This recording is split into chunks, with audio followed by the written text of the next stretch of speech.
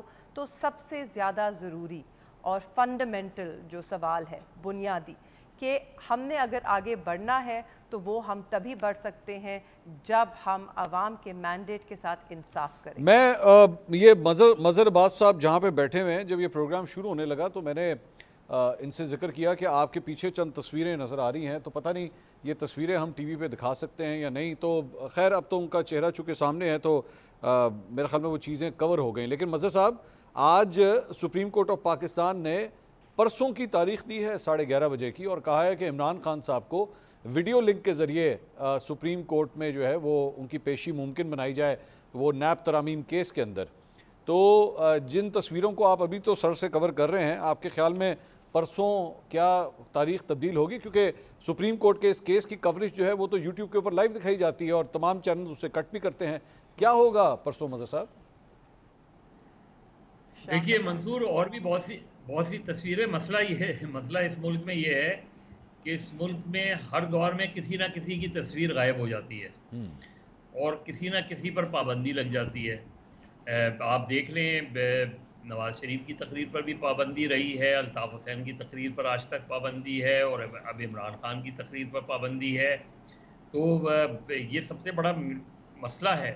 اور اگر پرسوں وہ ویڈیو لنک پر آتے ہیں تو مجھے نہیں لگتا پابندی لگے گی. مجھے لگتا ہے کہ ظاہر ہے سپریم کورٹ کے سامنے وہ ہوں گے, سپریم کورٹ کے سامنے اگر وہ آتے ہیں اور بیان دیتے ہیں تو وہ بالکل بیان جو ہے وہ لائیو دکھایا جائے گا.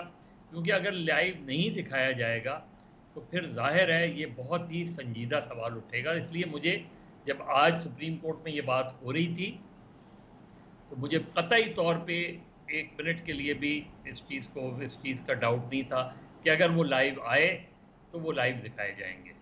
اور ان کا کے بارے میں ابھی پرسوں ہی ڈاکٹر عارف الوی اتفاق سے ایئرپورٹ میں مل گئے تھے, تو ان کی ملاقات ہوئی تھی خان صاحب سے. تو میں نے ان سے پوچھا تھا کہ کیسی رہی ملاقات, تو کہنے لگے ظاہر ہے روم میں ہوئی تھی, اور جب عمران خان صاحب آئے تو انہوں نے اپنا تعارف ڈاکٹر عارف الوی سے اس طرح کرایا کہ ڈاکٹر صاحب کیا حال ہے, ملیے قیدی نمبر 804 سے. تو اب دیکھنا یہ کہ مجھے دیکھیے میڈیا کے حوالے سے بہت سیدھی سی بات ہے, میڈیا کوئی ایک گورنمنٹ نہیں بتا سکتی کہ اس کے دور میں میڈیا پابند سلاسل نہیں رہا. اس نے آزادی اظہار کا جو ہے وہ اس کو پروٹیکٹ کیا ہو.